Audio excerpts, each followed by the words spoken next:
저희가 이에 제자들에게 와서 보니 큰 무리가 둘렀고 서기관들이 더불어 변론하더니 온 무리가 곧 예수를 보고 심히 놀라며 달려와 문안하거늘 예수께서 물으시되 너희가 무엇을 저희와 변론하느냐. 무리 중에 하나가 대답하되 선생님, 벙어리 귀신 들린 내 아들을 선생님께 데려왔나이다. 귀신이 어디서든지 저를 잡으면 거꾸러져 거품을 흘리며 이를 갈며 그리고 파리하여 가는지라. 내가 선생님의 제자들에게 내어 쫓아달라 하였으나 저희가 능히 하지 못하더이다. 대답하여 가라사대 믿음이 없는 세대여, 내가 얼마나 너희와 함께 있으며 얼마나 너희를 참으리요. 그를 내게로 데려오라 하시매 이에 데리고 오니 귀신이 예수를 보고 곧 그 아이로 심히 경련을 일으키게 하는지라. 저가 땅에 엎드러져 굴며 거품을 흘리더라. 예수께서 그 아비에게 물으시되 언제부터 이렇게 되었느냐 하시니 가로되 어릴 때부터니이다. 귀신이 저를 죽이려고 불과 물에 자주 던졌나이다. 그러나 무엇을 하실 수 있거든 우리를 불쌍히 여기사 도와주옵소서. 예수께서 이르시되 할 수 있거든이 무슨 말이냐. 믿는 자에게는 능치 못할 일이 없느니라 하시니 곧 그 아이의 아비가 소리질러 가로되 내가 믿나이다. 나의 믿음 없는 것을 도와주소서 하더라. 예수께서 무리에 달려 모이는 것을 보시고 그 더러운 귀신을 꾸짖어 가라사대 벙어리 되고 귀먹은 귀신아, 내가 내게 명하노니 그 아이에게서 나오고 다시 들어가지 말라 하시매 귀신이 소리 지르며 아이로 심히 경련을 일으키게 하고 나가니 그 아이가 죽은 것 같이 되어 많은 사람이 말하기를 죽었다 하나 예수께서 그 손을 잡아 일으키시니 이에 일어서니라. 집에 들어가심에 제자들이 종용이 묻자오되 우리는 어찌하여 능히 그 귀신을 쫓아내지 못하나이까. 이르시되 기도 외에는 다른 것으로는 이런 유가 나갈 수 없느니라 하시니라. 할렐루야. 오늘 안드레 남전대 헌신 예배를 하나님이 받으실 줄로 믿습니다. 오늘이 지나면 내일이 오지만 그 내일은 언제까지나 있는 것은 아닙니다. 우리의 인생 중 시계바늘이 멈추는 그날은 반드시 있습니다. 그때가 언제인지 모르고 살아가고 있을 뿐입니다. 막상 그 시간이 우리에게 와 있다면 우리는 여러 가지 우리가 보낸 시간에 대한 후회가 따르게 됩니다. 그러나 평소에 우리는 죽지 않을 것이라고 생각하는 사람은 하나도 없습니다. 우리 인생 중에 무엇을 위해서 가장 많은 시간을 보내고 있습니까? 잠자는 시간을 매일 8시간 평균으로 따진다면 하루에 3분의 1은 잠자는 시간이고 그가 80년 인생이든 70년 인생이든 100년 인생이든 간에 최하 24년은 잠자는 시간으로 보냅니다. 밥 먹는 시간, 아침 먹는 시간 20분으로 잡고 점심 먹는 시간 40분, 저녁 먹는 시간 40분, 차 마시는 시간 20분, 하루에 약 24분의 1을 먹는 데 사용합니다. 1년 동안 한 달은 먹는 것으로 보냅니다. 어쩌면 사람마다 차이는 있겠습니다만은 우리는 약속된 시간이 있습니다. 이 시간을 어떻게 활용하느냐에 따라서 그리고 그 시간을 무엇을 위해서 사용하느냐에 따라서 우리 인생은 많은 것이 달라질 것입니다. 아무리 오래 살았다 해도 잘 살았다고 말하기는 쉽지 않습니다.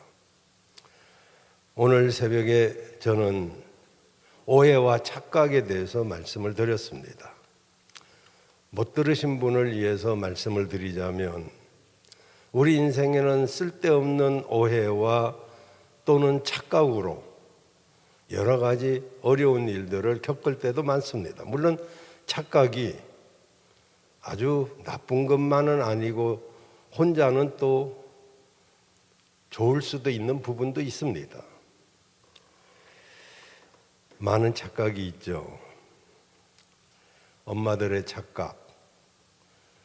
자기 아이는 머리는 좋은데 공부를 안 해서 공부 못한다. 고등학생들의 착각. 앞사람의 등 뒤에 엎드려 누워서 자기가 선생님 안 보인다고 선생님은 못 보는 줄 알고. 또 담배 피우는 사람들의 착각. 맘만 먹으면 자기는 얼마든지 끊을 수 있다고 생각하지만 지금까지는 못 끊었어요. 여자들의 착각. 남자들이 자기에게 말을 걸면 작업하는 줄 알아요. 여자들의 착각. 아니, 남자들의 착각. 헷갈리기 시작했어요. 그 오해의 대표적인 것도 제가 그런 말을 했어요. 어느 날 수잔이란 여인이 기차를 타기 위해서 역에 나왔습니다. 좌표를 끊고 시간이 남아서 평소에 좋아하는 과자를 사서 대합실 의자에 앉아서 약간의 여유를 즐기기 위해서 책을 읽고 있었습니다. 갑자기 앞에서 부스럭 소리가 나서 쳐다보니까 웬 중년 신사가 자기 과자를 먹고 있는 거예요. 뭐 이런 사람이 다 있나 싶어서 그냥 자기도 과자를 집어서 먹었더니 신사가 빙그레 웃는 거예요. 굉장히 기분도 나쁘고 그래서 과자를 막 집어 먹었더니 그 남자도 막 과자를 집어 먹는 거예요. 과자를 다 먹고 나서 이제 시계를 보니까 기차 시간이 되어서 일어나서 기차표를 꺼내려고 가방을 열어보니까 자기 과자는 가방 안에 그대로 있는 거예요. 신사 과자를 자기가 뺏어 먹고 있었던 거예요. 오해, 착각. 우리는 우리 생각으로 어떤 일들을 판단하고 생각할 때 상당한 착오를 가져옵니다. 신앙인들의 착각은 어떤 것이 있을까요? 나는 잘 믿는다라고 생각하고 또 나는 구원 받았을 것이라고 생각하지만 아닐 수 있다는 것도 아셔야 됩니다. 다행히 착각은 금방이지만 오해는 길게 갈 수 있다는 거. 착각하지 말고 주어진 시간을 잘 활용해야 될 줄로 믿습니다. 제자들과 함께 예수님이 동행하시다가 특별히 세 제자만 데리고 산 위에 올라가셨습니다. 산 아래에는 9명의 제자들이 있었고 산 위에는 3명의 제자들이 예수님을 따라갔습니다. 그런데 그때 귀신 들린 아들을 둔 아버지가 예수님을 찾아왔다가 예수님과 세 제자가 없는 동안에 그 산 밑에 제자들을 찾아왔는데 이 9명의 제자들이 귀신을 내어쫓고 그 아이를 고쳐주기 위해서 혼신의 힘을 다했습니다.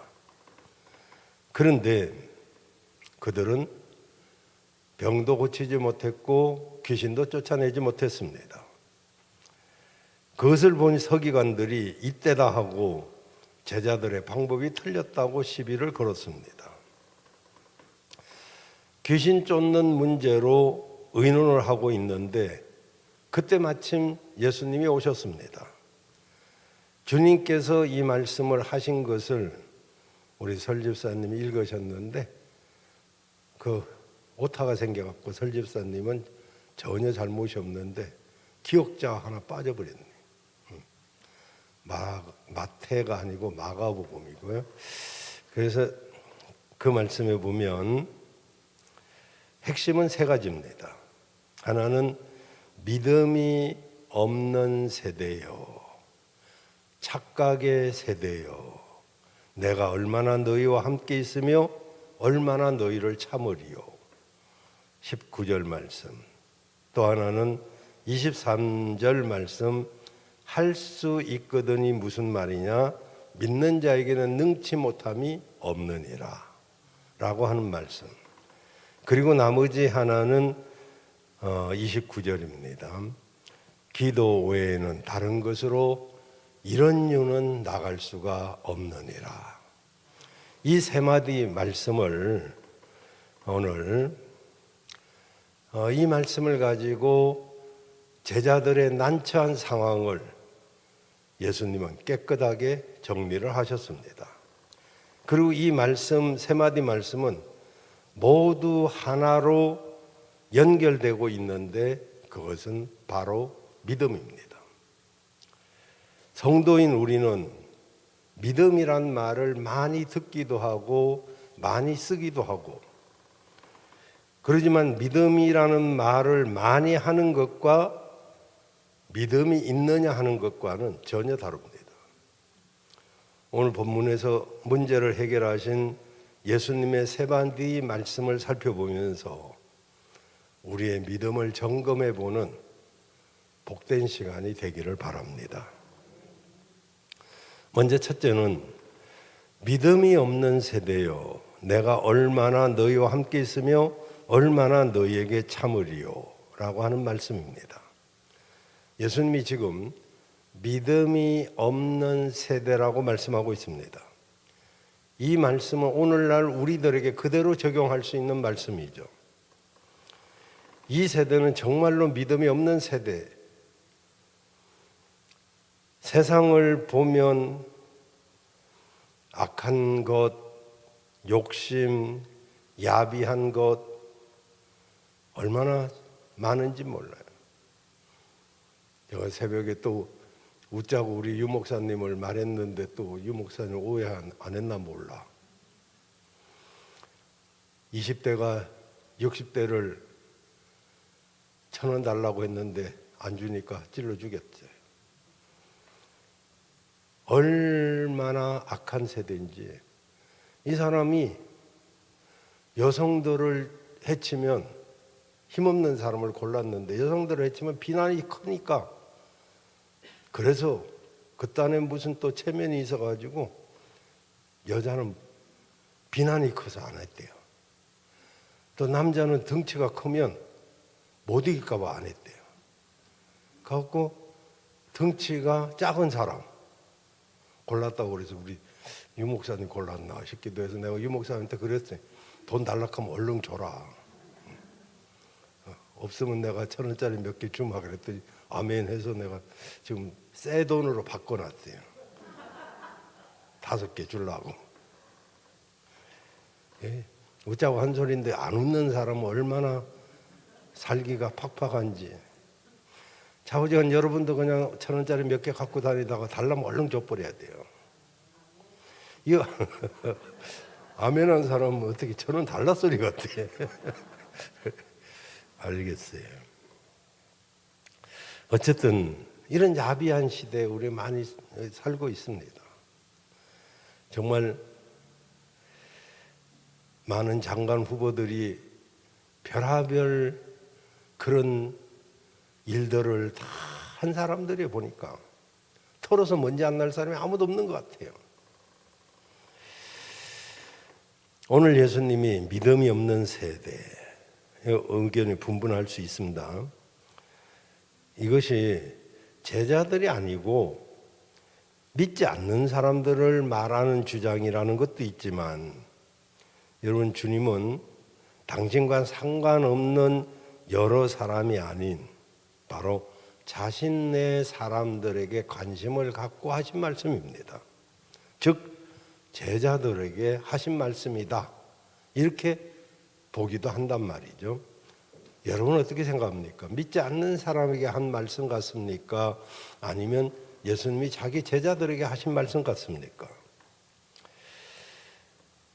아니면 그 달을 향해서 하신 말씀이다, 이렇게 보는 사람도 있습니다. 근데 저는 주님이 내가 얼마나 너희와 함께 있어야 하냐, 내가 얼마나 너희를 참아야 하느냐 하는 이 말씀을 보면 19절 주님은 바로 이제 떠나가야 될 자기를 생각하는 것 같아요. 그렇다면 이 땅에 남아있는 제자들이 주님의 하신 일을 감당해야 됩니다. 하지만 주님은 이런 일로 논쟁의 대상이 되는 것을 보면서 여기 적어도 믿음이 없는 세대여 한 이 말씀은 제자를 빼놓고는 생각할 수 없는 말씀이라고 생각이 듭니다. 우리는 스스로 믿음이 있다고 자부하기도 합니다. 사실 믿음이 있는 분들이 대다수입니다만은 행여 이제 한두 명이라도 믿음의 도전을 받게 하기 위해서 저도 이 말씀을 하는 것입니다. 정말 나는 믿음이 있다고 생각하는데 제자들 입장에서 막상 어떤 일을 만나니까 이렇게 보잘것없고 초라할 수도 있다는 것을 우리가 한 번쯤 생각해 볼 필요가 있죠. 왜냐하면 세상 사람들이 믿음 없는 건 당연한 거 아니겠어요? 그러니 믿음이라고는 전혀 없는 그들에게 믿음을 보려고 하셨겠느냐 말이죠.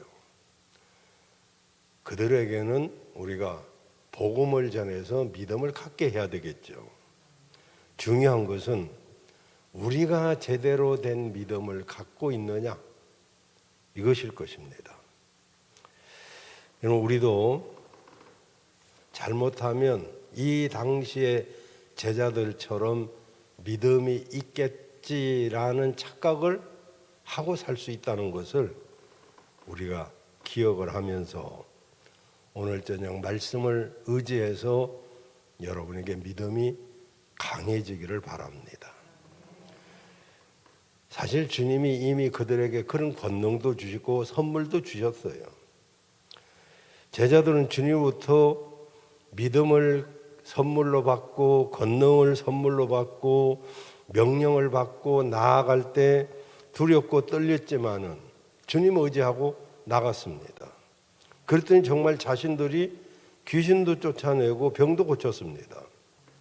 자신들 스스로도 놀라가지고 자랑삼아 막 말했어요. 주여, 주의 이름으로 우리가 귀신도 쫓아냈고요, 병도 고쳤습니다. 그런데 그러다 보니까 이때 조심해야 됩니다. 이게 하나의 경험이 되었습니다. 그리고 그 경험이 자기도 모르는 사이에 패턴으로 바뀌어졌습니다. 즉 귀신 들린 자를 보면 이러이러한 모습으로 쫓아내면 된다는 일종의 공식을 갖게 된 거죠. 서기관들이 제자들과 논쟁을 했는데 누구의 패턴이 더 옳은가가 논쟁거리가 되었습니다. 믿음이 아닌 패턴을 가지고 논쟁을 했다, 이런 이야기입니다. 만약에 우리가 믿음이 아니고 우리의 어떤 하던 방식, 우리가 지금까지 해왔던 어떤 공식, 패턴이 주가 된다면 우리도 그런 모습이 될 것입니다. 패턴은 믿음이 아닙니다. 이번에도 역시 제자들은 주님을 의지해서 믿음으로 귀신을 쫓아내야 되는데 결코 이렇게 하더니 되더라, 이런 경험에 의지해서 패턴화된 방법으로는 귀신을 내쫓을 수 없습니다. 우리는 어떻습니까? 우리도 주님만 의지하고 바라보던 모습에서 자신도 모르는 사이에 신앙이 하나의 경험이 되어서 내게 패턴으로 자리 잡게 된 것은 아닌지. 만약에 그렇다면 믿음이 없는 세대요, 이 말이 우리에게 해당이 될 것입니다. 믿음은요, 매 순간마다 주님을 의지하는 것입니다. 우리는 믿음이 없는 세대가 아니라 믿음이 있는 세대가 되어야 될 줄로 믿습니다. 그러려면 우리는 신앙을 이력으로 또는 경험으로 하는 자세에서 벗어나야 됩니다. 매 순간 새로운 믿음으로, 매 순간 새로운 마음으로 주님을 의지하여 주님 앞에 나가야 됩니다. 전에 했으니까 되겠지 뭐. 전에도 해오던 건데 뭐. 이런 하나의 패턴이 되면 절대로 능력이란 것은 나올 수가 없습니다. 우리가 명심할 것은 똑같은 일은 없다는 것입니다. 매번 새로운 일입니다. 그러니 매번 새롭게 주님을 의지하는 자세를 가져야 됩니다. 이 시간도 우리는 새롭게 주님을 의지하는 자세를 가져야 될 줄로 믿습니다. 전에 했으니까, 전에 하던 거 아니요? 이건 아니라는 거죠.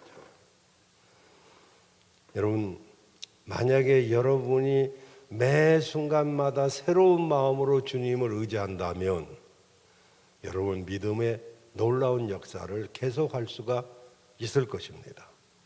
그러나 전에 경험했던 것이 경험화된 패턴으로 자리 잡는다면 더 이상 새로울 수는 없을 것입니다.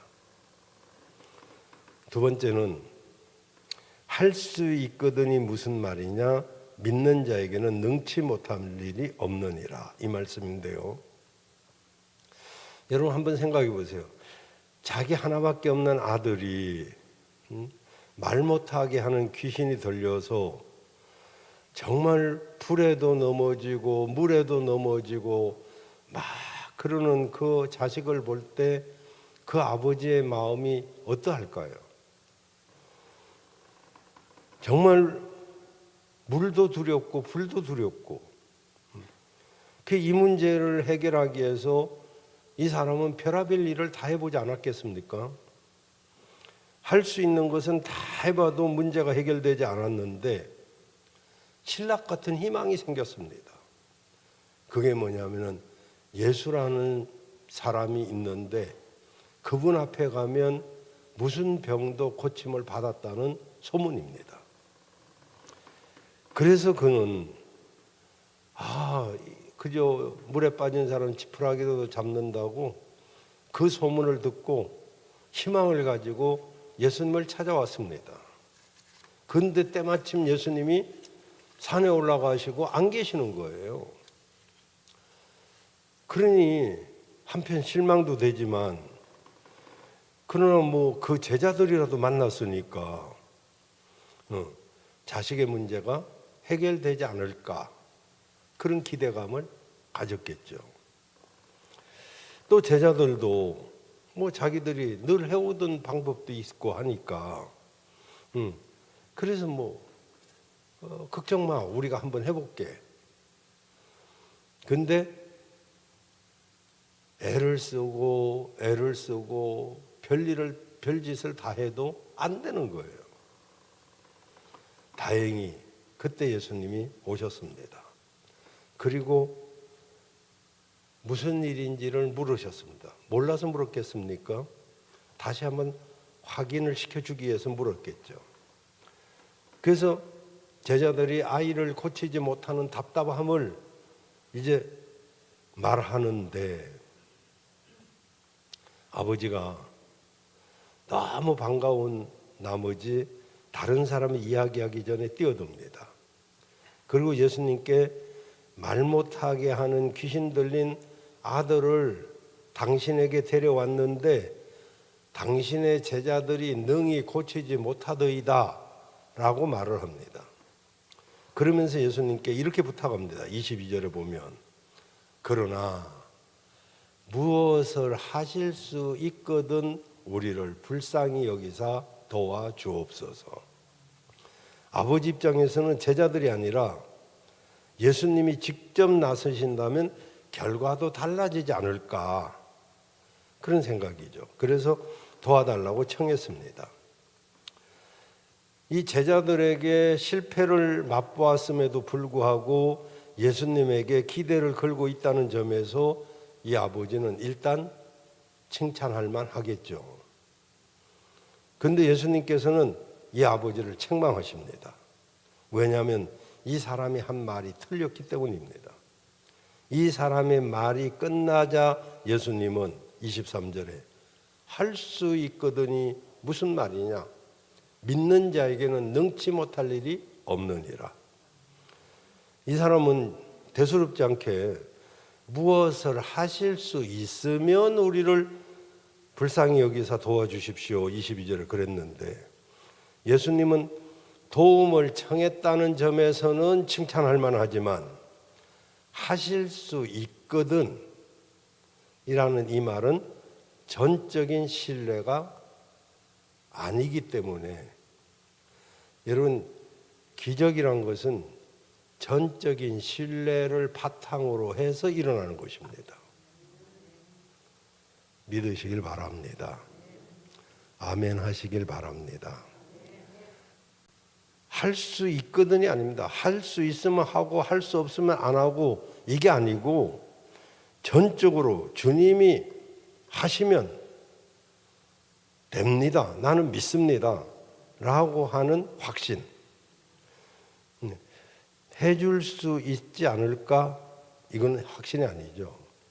무슨 일이라도 일어나면 좋고 그렇지 않으면 뭐 어쩔 수 없고 이건 확신이 아닙니다. 우리는 뭐 이럴 때가 사실 참 많이 있죠.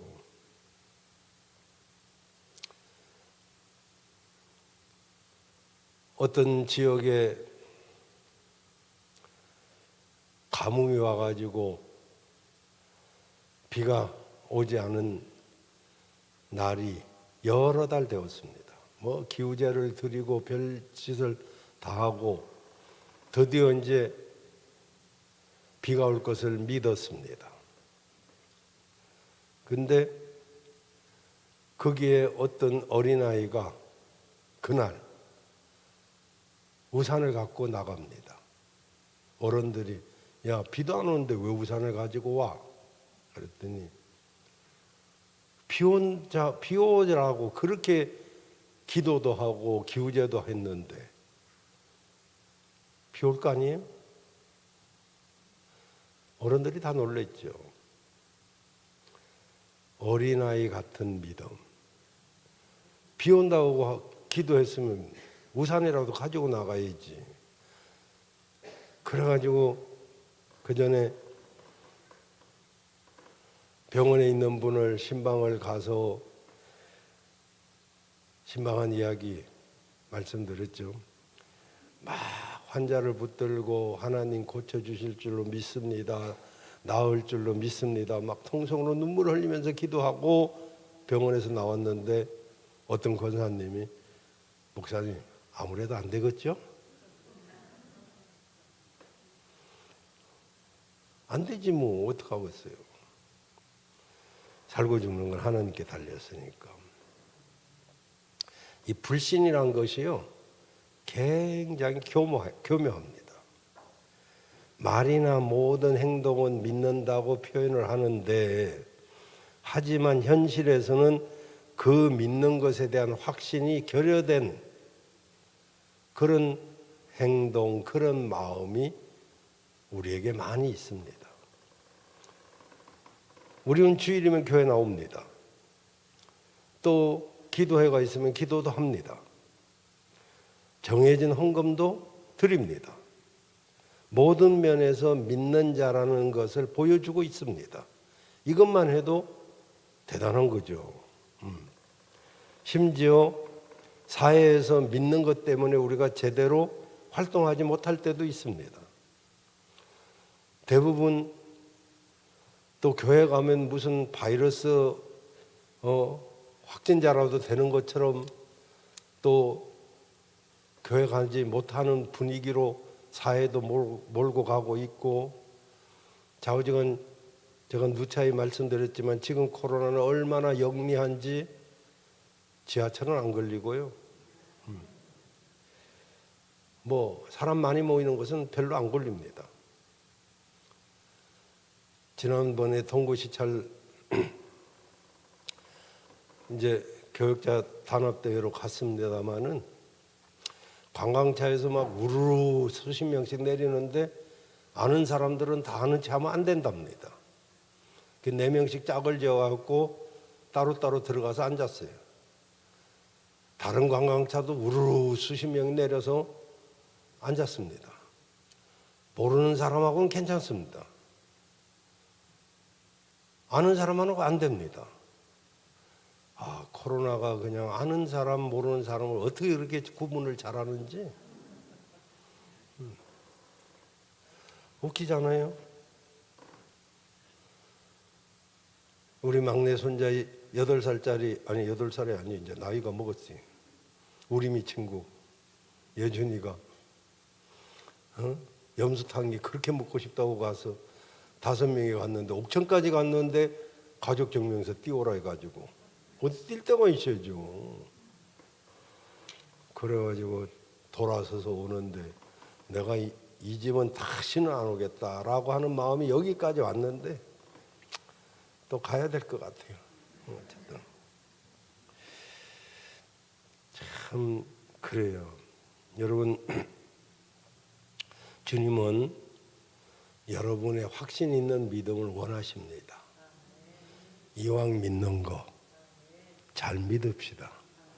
확신 있게 믿으시길 바라요. 우리 주님이 할 수 있으면 하고 할 수 없으면 안 하고 이걸 제일 싫어하시죠. 할 수 있거든이 무슨 말이냐? 믿는 자에게는 능치 못할 일이 없느니라. 여러분, 하나님은 전능하신 분이잖아요. 기적은요 다 믿음을 바탕으로 해서 일어나는 것이지 믿음 없이 기적은 없습니다. 그렇습니다. 우리가 주님을 온전히 믿는다면 우리가 바라는 것을 주님께서 들어주실 줄도 믿어야 됩니다. 들어주면 좋고 아니면 말고식으로 생각하는 것은 믿음이 아닙니다. 오늘 저녁 설교 제목이 절대 믿음입니다. 믿음은 절대여야 합니다. 마지막으로 세 번째는 기도 29절이죠. 기도 외에는 다른 것으로 이런 유가 나갈 수 없느니라. 제자들이 믿음이 아니라 패턴, 경험에 의지할 때 초라해질 수밖에 없었어요. 목회자도 이게 오래 하다 보니까 패턴으로 할 때도 많거든요. 이게 여러분 이야기가 아니라 제 이야기일 수 있기 때문에 그냥 이해를 잘 해주시면 고맙겠습니다. 이렇게 이제 어떤 것이든지 오래 하다 보면 그게 익숙해지면 그게 패턴이 돼버려요. 그러니까 여기에는 생동감이 없어요. 귀신 들린 아이의 아버지가 할 수 있거든 이라는 애매한 모습으로 믿음을 포장해서 주님께 나왔다가 책망을 들은 후에 주님을 온전히 바라보는 자가 됩니다. 이렇게 본문은 믿음으로 모든 것을 연결하고 있어요. 이제 세 번째는 믿음은 결국 기도로 연결된다는 것을 보여주고 있습니다. 이 문제를 해결하지 못했던 제자들은 주님께 묻습니다. 왜 우리는 해결할 수 없었을까요? 주님의 대답은 단순합니다. 기도 외에는 다른 것으로는 이런 종류가 나갈 수 없느니라. 예수님은 이 사건을 두고 계속 믿음을 말씀하고 계십니다. 믿음이 없는 세대여, 내가 언제까지 너희와 함께 있어야 하느냐? 할 수 있거든이 무슨 말이냐? 믿는 자에게는 능치 못함이 없느니라. 이렇게 제자나 아이 아버지에게 한결같이 믿음을 강조합니다. 그렇다면 이제 제자들과 이야기하는 내용은 도대체 믿음이 무엇인지에 대해서 말씀하시는 것이라고 보면 됩니다. 믿음은 말 그대로 예수님을 믿는 것입니다. 예수님을 믿는 것이 믿음입니다. 그 예수님을 믿는 것, 즉 믿음은 예수님께 대해 또한 예수님의 이름으로 기도할 때 나타나는 거예요. 안산홍 이름으로 기도한다고 나타난 게 아닙니다. 동방 요배 그런 거 아닙니다. 지금 제자들이 믿음이 없는 세대라는 책망을 들었잖아요. 그들은 처음 귀신을 내쫓고 병을 고치며 나갈 때는 처음에는 자신들 의지하지 않았어요. 자기 뻔하잖아요. 자기는 할 수 없다는 걸. 오직 주님만 의지했는데 이게 세월이 가면서 익숙해지니까 껍데기는 그대로 있는데 알맹이는 빠져버려요. 오래 믿는 것이 굉장히 소중하고 중요한 것인데 오래 믿다 보니까 껍데기는 있는데 내용은 빠져나가는 단점을 가질 수 있단 말이죠. 오래 믿은 거 기분 나쁘게 생각하지 말고 오래 믿은 건 굉장히 잘한 건데 오래 믿다 보면 습관화 된다 이거죠. 습관은 중요하지만 습관화되면 안 되잖아요. 이게 패턴으로 가면 안 됩니다. 그 처음에는 막 두렵고 떨림으로 정말로 주님을 의지하고 그렇게 기도했을 때 역사가 일어났는데 어느 순간 내가 자꾸 경험을 패턴을 의지하고 설렘이 없고 그죠? 설렘 먹고 싶네 또. 설렘이 있어야 되잖아요. 사랑은 다 설렘 아닌가요? 하나님께 대한 설렘, 정말 하나님이 역사하실 것을 기대하는 그 설렘이 있을 때 믿음의 역사가 일어나는 것이지. 설렘은 사라지고 뭐 했던 거니까, 하던 거니까, 해왔으니까. 오늘 주님만 의지하시길 바랍니다. 그랬더니 귀신도 병도 낫는 역사가 일어났습니다. 이렇게 하니까 자신들이 이제 자기 경험, 패턴 여기서 벗어날 수가 있었어요. 시간이 가면서 경험을 의지했는데 이제는 처음으로 돌아가는 거죠. 여러분 우리도 처음 믿었던 그때로 한번 돌아가 보셔요. 그때 얼마나 기쁘고 얼마나 감격스럽고 얼마나 좋았어요. 그런데 세월이 흐르면서 자꾸 세상으로부터 우리 믿음의 순수함을 뺏겨버리고 설레임은 온데간데 없고 아이를 데려온 아버지도 마찬가지입니다. 그가 믿음으로 나왔다면 주님께 나오기 전에 정말 제자들에게 나갈 때 하나님이 능히 고쳐주실 것을 확신하고 기도하는 자세로 나갔다면 제자들 앞에서 역사가 일어났을 거예요. 심지어 주님께 나갈 때도 할 수 있거든 이라고 말하잖아요. 그런데 나중에 말합니다. 주님으로부터 책망을 듣고 내게 믿음이 없으니 믿음을 더하여 주옵소서.